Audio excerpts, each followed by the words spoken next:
Hello കൂട്ടുകാരെ, എല്ലാവർക്കും സുഖമാണല്ലോ. എന്തൊക്കെയുണ്ട് വിശേഷങ്ങൾ? ഞാൻ ഇന്ന് രാവിലെ മുതൽ ഉച്ച വരെ ചെയ്ത കാര്യങ്ങളാട്ടോ. അതിൻ്റെ ഒരു വീഡിയോ ആണ്. എല്ലാവർക്കും ഇഷ്ടമായാലൊന്ന് ലൈക്ക് ചെയ്ത് സപ്പോർട്ടാക്കണേ. ഇതുവരെ സബ്സ്ക്രൈബ് ചെയ്യാത്തവരൊക്കെ ആ കുഞ്ഞ് ബെല്ലൈക്കണമെന്ന് അമർത്തിയിട്ടേ നമ്മളെ ഒന്ന് കൂട്ടാക്കണേ. വീഡിയോ ഇഷ്ടമായിട്ടാൽ നിങ്ങളെ കൂട്ടുകാർക്കൊക്കെ അയച്ചു കൊടുത്തിട്ടേ സപ്പോർട്ടൊക്കെ തരണട്ടില്ലേ. അപ്പോൾ ഞാൻ ഗോതമ്പ് പൊടി കൊണ്ടൊക്കെ ചപ്പാത്തിയൊക്കെ ഉണ്ടാക്കി മടുത്തപ്പോഴേ ഗോതമ്പ് ദോശ ഉണ്ടാക്കാമെന്ന് വിചാരിച്ചു. എല്ലാവർക്കും അറിയുന്നുണ്ടാവും, അറിയാത്തവർക്ക് വേണ്ടിയിട്ടാണ് വീഡിയോ ഇട്ട് കേട്ടോ. അപ്പോൾ ഗോതമ്പ് പൊടി കൊണ്ട് ദോശ ഉണ്ടാക്കിയ നല്ല ടേസ്റ്റ് കേട്ടോ, നല്ല സോഫ്റ്റുമാണ്. അപ്പോൾ അതെങ്ങനെ സോഫ്റ്റാക്കിയിട്ട് കലക്കി നമ്മൾ അപ്പം ഉണ്ടാക്കുകയെന്ന് നമുക്കൊന്ന് കാണാം കേട്ടോ. ഞാനിപ്പോൾ അതിന് 2 കപ്പ് ഗോതമ്പ് പൊടി എടുത്തിട്ടുണ്ട് കേട്ടോ. ആവശ്യത്തിന് ഉപ്പ് ഇട്ട് കൊടുത്തു. എന്നിട്ട് ഇങ്ങനത്തെ ഒരു ഇതുകൊണ്ട് നല്ലോണം ഇളക്കി യോജിപ്പിച്ച നല്ലോണം എല്ലായിടത്തും കൂടി ആ ഉപ്പാകാൻ വേണ്ടിയിട്ടേ ഒന്ന് ഇളക്കി യോജിപ്പിച്ച് എളുപ്പത്തിൽ രാവിലെ നീച്ചപ്പോഴേ ഗോതമ്പ് പൊടി കൊണ്ട് ചപ്പാത്തിയൊക്കെ ഉണ്ടാക്കണമെങ്കിൽ കുറേ സമയം വേണ്ട. അതിലേറെ ടേസ്റ്റിൽ നമുക്ക് ഗോതമ്പ് ദോശ ഉണ്ടാക്കാം. എന്നിട്ട് ലേശ വെള്ളം ഇങ്ങനെ ഒഴിച്ചിട്ട്, വെള്ളത്തിൻ്റെ കണക്കൊന്നും ഇപ്പോൾ ഞാൻ പറയുന്നില്ല. കുറച്ച് തേങ്ങ കേട്ടോ. തേങ്ങ ഇടുമ്പോഴാണ് ഇത് നല്ലൊരു ടേസ്റ്റ് കേട്ടോ. തേങ്ങ കുറച്ച് നല്ലോണം ഇട്ടോളി. അതിന് ഞാൻ കണക്കൊന്നും പറയുന്നില്ല, ഇഷ്ടംപോലെ ഇട്ടോ കേട്ടോ. എന്നിട്ട് നമുക്ക് നല്ലോണം ഇളക്കി കൊടുക്കുക. ഈ തേങ്ങയും ഗോതമ്പ് പൊടിയും കൂടി ആകുമ്പോഴേ നമ്മൾ ചട്ടിയിൽ എണ്ണ പുരട്ടിയിട്ട് ചുട്ടാൽ അതിൻ്റെ ഒരു ടേസ്റ്റ് നല്ല ടേസ്റ്റാണ്. കറിൻ്റെ ഒന്നും ആവശ്യമില്ല, നല്ല ചൂട് ചായയുടെ കൂടെ കഴിക്കാൻ.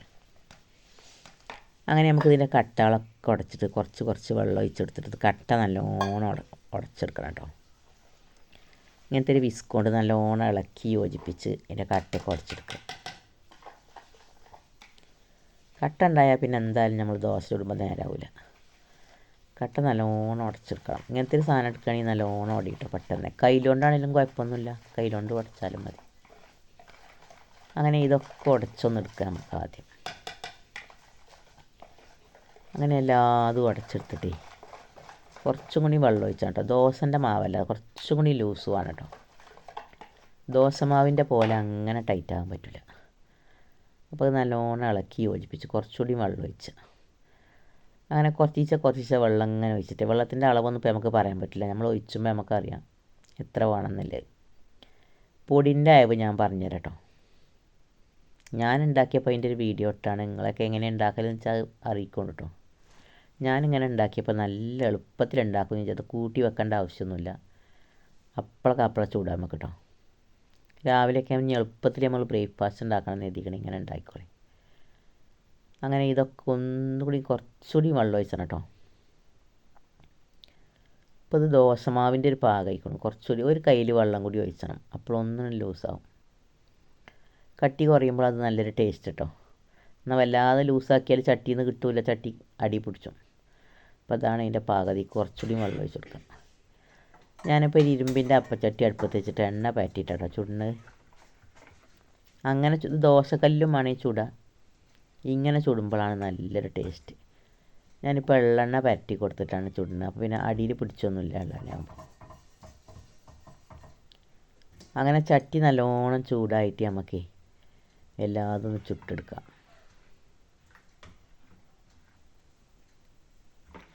ചട്ടി വല്ലാതെ പുകഞ്ഞാൽ ചുട്ടാൽ കിട്ടില്ല കേട്ടോ. പരത്താനൊക്കെ ബുദ്ധിമുട്ടാകാരം. ഒരു പാകത്തെ ചൂട്, ഒരു തവി ഒഴിച്ചിട്ട് നമുക്കിങ്ങനെ ദോശ ചുടുന്ന പോലെ തന്നെ ഇളക്കി കൊടുത്തിട്ടൊന്ന് അടച്ച് വെക്കാം. ഇപ്പോൾ ഒന്ന് ഫ്ലെയിം ചെറുതാക്കാം കേട്ടോ. ഫ്ലെയിം ചെറുതാക്കി അടച്ച് വെച്ച് തുറന്ന് വെച്ചു ഒന്ന് മറിച്ചിടുക, ഒന്ന് വലിച്ചെടുക്കുക. അപ്പുറം ഇനിയിപ്പോൾ ഇതിൻ്റെ മുകളിൽ നെയ്യൊക്കെ പറ്റണമെങ്കിൽ പറ്റിക്കോളട്ടോ. അപ്പോൾ നല്ല ടേസ്റ്റാണ്. ഞാനിപ്പോൾ നെയ്യൊന്നും പറ്റിയിട്ടില്ല. നമുക്ക് അടുത്ത അപ്പം ചുടാം. എല്ലാ അപ്പം ഒന്ന് ചുട്ടെടുക്കാം നമുക്ക്.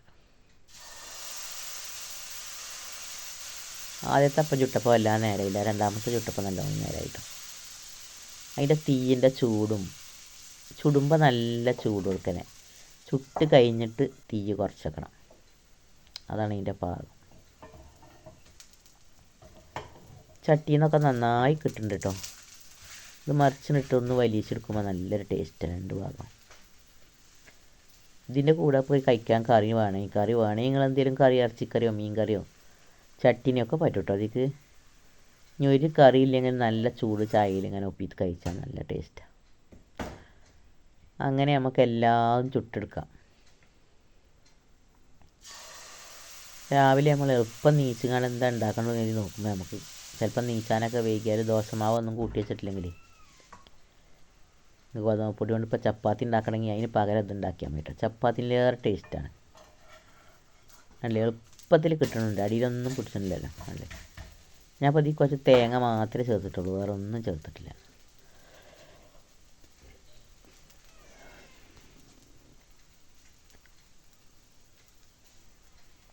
അങ്ങനെ ഈ 2 കപ്പ് പൊടി കൊണ്ട് ഞാൻ 4 4 8 4 12 അപ്പം ചുട്ടു കേട്ടോ.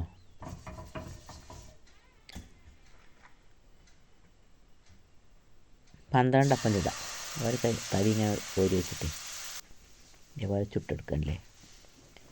നല്ല ടേസ്റ്റാണ് ഈ അപ്പം കേട്ടോ. എല്ലാവർക്കും അറിയുന്നുണ്ടാവും, അറിയാത്തവർക്ക് വേണ്ടിയിട്ടാണ് ഞാൻ വീഡിയോ ഇട്ട്. ഞാൻ രാവിലെ ഉണ്ടാക്കിയ എളുപ്പത്തിൽ ഉണ്ടാക്കാൻ പറ്റുന്ന ബ്രേക്ക്ഫാസ്റ്റ് ഉണ്ടാക്കിയപ്പോൾ ഞാൻ ഇതിൻ്റെ വീഡിയോ ഇട്ടതാണ്.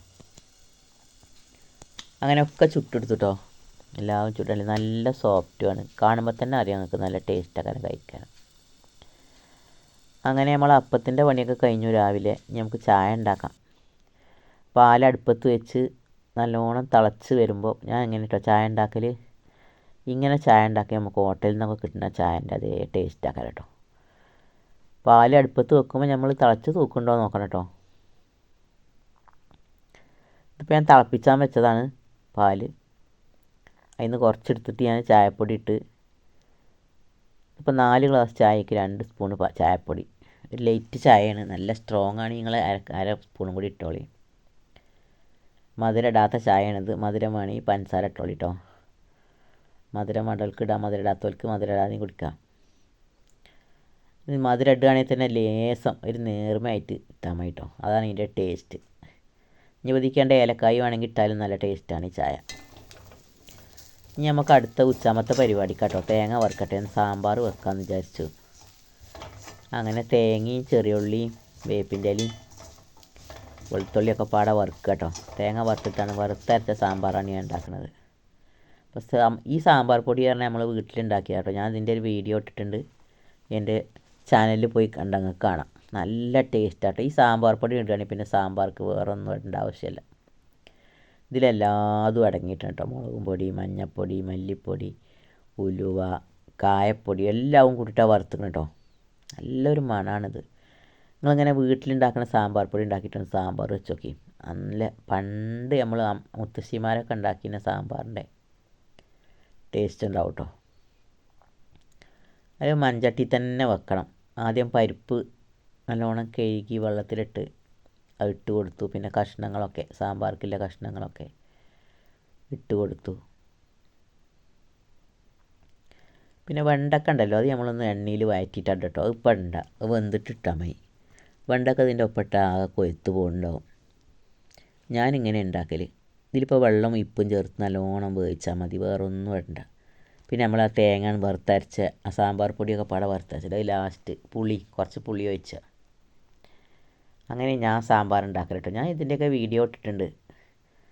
അപ്പം ഞാൻ ഉണ്ടാക്കിയപ്പോൾ വെറുതെ ഇട്ടതാണ്. ഞാൻ ഇങ്ങനെ സാമ്പാർ ഉണ്ടാക്കൽ. അങ്ങനെ കഷ്ണങ്ങളൊക്കെ നല്ലോണം വേണം കേട്ടോ സാമ്പാറിൽ. എല്ലാ കഷ്ണവും ഇടാം.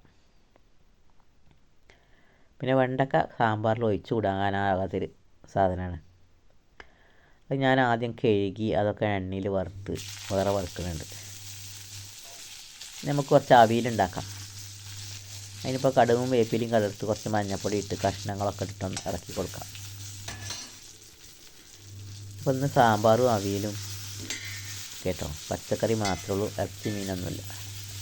ഇന്നത്തെ ദിവസം ഇങ്ങനെയാണ്.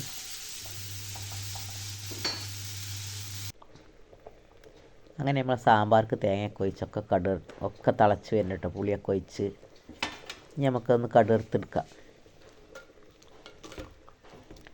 പിന്നെ ഇതിൽ കുറച്ച് ശർക്കര ചേർക്കുന്നുണ്ട് കേട്ടോ. ഞാൻ ചെറിയ പൊട്ട്, ഈ മധുരം ഈ പുളിയൊന്ന് ബാലൻസ് ചെയ്യാനേ.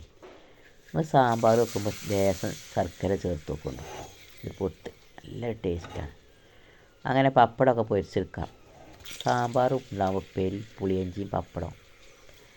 അങ്ങനെ അത് കഴിക്കാൻ വേറെ ടേസ്റ്റാട്ടോ. ഒരു ഇറച്ചി, ഒരു ബിരിയാണി, നെയ്ച്ചോറൊന്നും അതിൻ്റെ അടുക്ക് എത്തൂല.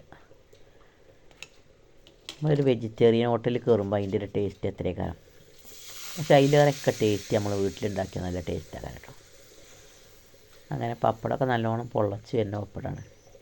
ഈ സാമ്പാറും അവിയലും പുളിയഞ്ചിയും പെരിയും ഒക്കെ ഉണ്ടാകുമ്പോൾ പപ്പടം അത്യാവശ്യം കേട്ടോ. എനിക്ക് വേണം എന്തായാലും പപ്പടം. ഇപ്പോൾ ഇതിൻ്റെ കൂടെ ചെറിയൊരു പായസം, ശർക്കര പായസം കൂടി ആകുമ്പോൾ നല്ല ടേസ്റ്റാണ്. അങ്ങനെ പപ്പടമൊക്കെ പൊരിച്ച് അത്ര ദിവസത്തെ പരിപാടികളാണിത്. ചോമ്പക്കില്ല അധികം ആൾക്കാരൊന്നുമില്ല, 2-3 ആൾക്കാരുള്ളൂ. അതുകൊണ്ട് ഉപ്പേരിയൊക്കെ കുറച്ച് ഉണ്ടാക്കിയിട്ടുള്ളൂ. ഇനി നമുക്ക് അതിൽ തന്നെ ഒന്ന് കടുകെടുത്തുങ്ങാണ്ട് വരാം സാമ്പാർക്ക് ഒഴിച്ചാൽ. അതും കഴിഞ്ഞു. അങ്ങനെ സാമ്പാറുമായി, പപ്പടമായി, അവിയലുമായി, പുളിയഞ്ചി ഉണ്ടാക്കി വെച്ചതുണ്ട്. അങ്ങനെ നമ്മൾ ഉച്ചക്കത്തെ വിഭവങ്ങളൊക്കെ റെഡി ആയിട്ടുണ്ട്. ഇനിയിപ്പോൾ ഞാൻ വാഷിംഗ് മെഷീനിൽ അലക്കാട്ടിട്ടുണ്ട്. അതൊക്കെ ഒന്ന് അലക്കി റെഡിയായി വന്നിട്ടുണ്ടാവും. അത് തോരടാണ്ട് എന്തായാലും ബാങ്ക് കൊടുക്കാനാകുമ്പോഴത്തേന് നമ്മൾ പണികളൊക്കെ ഒരുങ്ങണമെങ്കിൽ നമ്മളിങ്ങനെ ഓരോന്നും വൈയായിട്ട് കറിയും ചോറും ഉണ്ടാക്കിയപ്പോഴത്തേനും വാഷിംഗ് മെഷീനിൽ തുണികൾ ഇട്ടിരുന്നു. അത് അലക്കൽ കഴിഞ്ഞിരിക്കണു. അപ്പോൾ അത് എടുത്തുകൊണ്ട് കൊണ്ടേ തോരയിടണം. അതൊക്കെ ശരിയായിട്ടുണ്ട്. ഇത് ഓട്ടോമാറ്റിക് ആവുന്നുണ്ട്. ഇനി ഓട്ടോമാറ്റിക് അല്ലാത്തതിൽ വിരിപ്പുകൾ തിരുമ്പുന്നുണ്ട്. ഞാൻ അതിലാണ് തിരുമ്പൽ വിരിപ്പുകൾ. എനിക്ക് തിരുമ്പി റെഡി ആണെന്നുണ്ടെങ്കിൽ ഇങ്ങനത്തെ അലക്കണം കേട്ടോ. അപ്പോൾ ഇതിൽ വിരിപ്പുകളൊക്കെ തിരുമ്പിയിട്ടുണ്ട്. അങ്ങനെ രണ്ടിലും പ്രവർത്തിച്ചുകൊണ്ട് നിൽക്കുന്നുണ്ട്. ഇതും അതിപ്പോൾ തിരുമ്പൽ കഴിഞ്ഞു. അപ്പോഴത്തേന് ഇത് രണ്ടും ഒപ്പിട്ടിട്ടുണ്ടെങ്കിൽ കറണ്ട് ഓവറായിട്ടേ കട്ടാകുള്ളൂ. അപ്പോൾ അതുകൊണ്ട് ഞാൻ ഒരു മെഷീൻ ഇട്ടിട്ടേ ഒരു മെഷീൻ ഇടുള്ളൂ കേട്ടോ. അങ്ങനെ ഇതിത്തൊക്കെ ഉണങ്ങിയിട്ട് ഇനി വിരിപ്പുകളൊക്കെ ഒന്ന് തിരുമ്പാം. ഇപ്പം നോമ്പൊക്കെ അല്ലേ വരുന്ന, ഒരു നനച്ചുള്ളി പരിപാടിയൊക്കെ ഉണ്ടാക്കുന്നുണ്ട്. ഡ്രസ്സുകളും എല്ലാം തിരുമ്പി റെഡിയാക്കി. അപ്പോൾ അതിൻ്റെ ഇടയിൽ ചോറും കൂട്ടാനും ഉണ്ടാക്കണം. ഇന്നത്തെ ഒരു വീഡിയോ ഇതാട്ടോ. അങ്ങനെ നമുക്ക് വാഷിംഗ് മെഷീനിലെല്ലാം തിരുമ്പി. ഇനിയിപ്പോൾ കോഴികളെ രാവിലെ വിട്ടതാണ്. അപ്പോൾ അതിന് വലൻ്റെ ഉള്ളിൽ നിന്നൊക്കെ പുറത്തിയാടിക്കൊണ്ട്. അതിലാണെങ്കിൽ കുറുക്കന്മാർ നിറച്ചുണ്ട്. എത്ര വല കെട്ടിയാലും എത്രയോ ഓട്ടം ഉണ്ടാക്കിയാലും എപ്പോഴായിട്ട് പുറത്തിയാടണമെന്ന് അറിയില്ല. നായ്ക്കളുണ്ട്, കുറുക്കന്മാരുണ്ട്. നല്ല കോഴികളാണ്, മുട്ടയിടുന്ന കോഴികളാണ്. അപ്പോൾ അതുകൊണ്ടാണ് കോഴികളെ വളർത്തുന്നില്ലേ. പുറത്തിറങ്ങിയ എല്ലാ ചെടികളൊക്കെ കൊത്തി നാസാക്കൂട്ടായിട്ടാണ്. ഈ വല നമ്മൾ എങ്ങനെ കെട്ടിയാലും എങ്ങനെയായിട്ട് പുറത്തിയാടണമെന്ന് അറിയാം. ഇനിയിപ്പോൾ ആര് ചടിയാണെന്നും അറിയില്ല കേട്ടോ. ഇനിയിപ്പോൾ ഐറ്റനെയൊക്കെ ഒന്ന് കൂട്ടിലാക്കണം. കുറച്ച് ചോറ് എന്തെങ്കിലും ഇട്ട് കൊടുത്താൽ വേഗം ഉള്ളിൽ കയറും. പൊട്ടന്മാരാണ് കോഴികൾ. പക്ഷേ നമ്മളെ കണ്ണ് തെറ്റിയ നായ്ക്കളും കടിച്ചുകൊണ്ട് പോവുകയും ചെയ്യും. അങ്ങനെ നമ്മളെ വാഷിംഗ് മെഷീനിൽ തുണികൾ ഒരു വക തിരുമ്പി മറ്റേ തിരുമ്പുന്നുണ്ട്. അങ്ങനെ ഇന്നത്തെ നമ്മളെ വീഡിയോ ഇതൊക്കെ ആയിരുന്നു കേട്ടോ. എല്ലാവർക്കും ഇഷ്ടമായ ലൈക്ക് ചെയ്ത് സപ്പോർട്ടാക്കണേ. Thank you for watch. Thank U.